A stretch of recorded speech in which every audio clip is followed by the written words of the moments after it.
na mifananidzo yenyu nezvimavidhiyo kubudikidza nawo. And we've heard about the growth of this church, and we are very excited to finally be here in person to worship with you. Takanga tichikudzwa tichifadzwa maningi nekuona basa iri makuriro ariri kuita.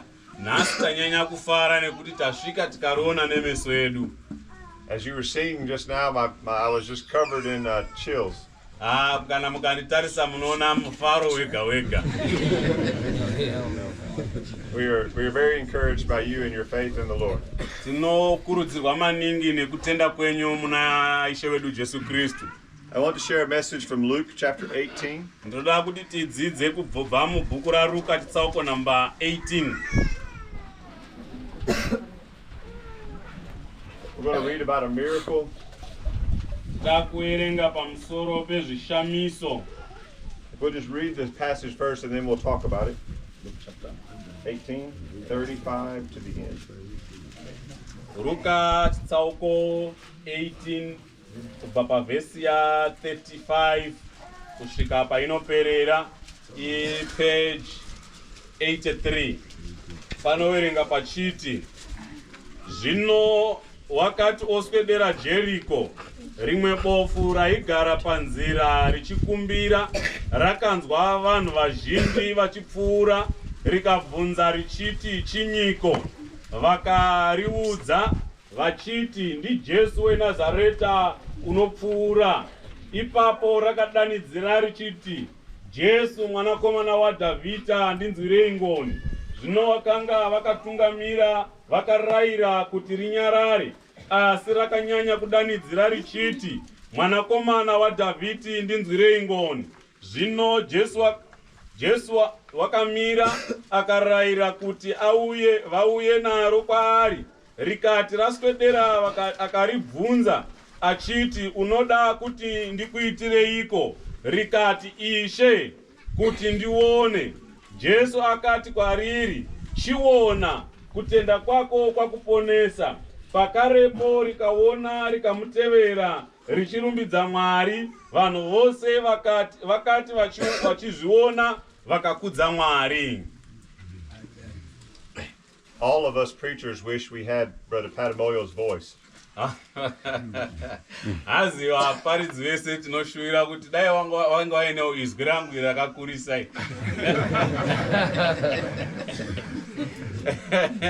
In this miracle, there was a blind man sitting by the road. Panapa tiri kuona pachishamiso chinoitika panapa pane bofu rakanga richigara panzira. There are many types of disabilities and birth defects and disease that people have. Kune vanhu vane madambudziko akasiyana siyana vainawo kubva pakubarwa. But I think blindness would be a terrible illness. Asi mukatarisa nhau yekuti munhu anonga asina meso asingaoni, chirwere chakanyanya kuoma chaizvo. Especially in the time when Jesus lived. Kunyanya panguva Jesu yaakanga achifamba. This man was completely dependent on others to provide for him. Munhu uyu akanga achibatsirika kubudikidza nevanhu vaimubatsira. He had some friends who would probably bring him to beg by the roadside. Munhu uyu anofanira kunge aine shamwari dzaimuunza panzvimbo yaaizokumbira.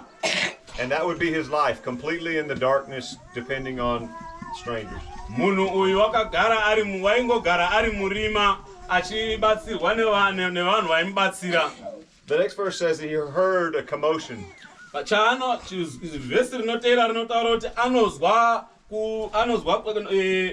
vanhu kukakawadzana. You can imagine if you were him and you were sitting there and you notice something's happening, something's going on. Zvangadai kuti ndiwe uri kutongozwa badzi kuti nofunga pane zviri kuitika chii. Wherever Jesus went, he usually attracted a crowd of people. Jesu kazhinji paaifamba wainyanya kuteerwa nevanhu vakawanda. So he could hear all of this and he asked, what's happening? Uyu munhu akasvika pakuzwa akabvunza kuti chii chiri kuitika. And they said to him, Jesus of Nazareth is passing by. Vakapindurwa vakati, Jesu weNazareta ndiye unopfuura. Now, this was Jesus' normal earthly name. Iri ndo zita raJesu rainyanya kuzikanwa panyika. Jesus of Nazareth would just be how you would refer to him like you would refer to anyone else, where their name and where they were from. Kuti Jesu weNazareta zvakanga zvichindoreva kuti Jesu unobva kunzvimbo yeNazareta. It doesn't indicate anything special about Jesus or who he was. Hazvinyanyi kuratidza kukosha kwaJesu kana kuti pamusoro pezvaakanga ari. But the blind man says something interesting. Asi bofo panapa rine zvimwe zvinhu zvarinotaura zvakanaka. He says in verse 38, Anotaura achiti muvhesi ya38, Jesus, son of David. Ipapo rakadanidzira richiti Jesu mwanakomana waDhavhidha, Have mercy on me. ndinzwirei ngoni. And we see as we continue reading that he had faith in Jesus. Tinoona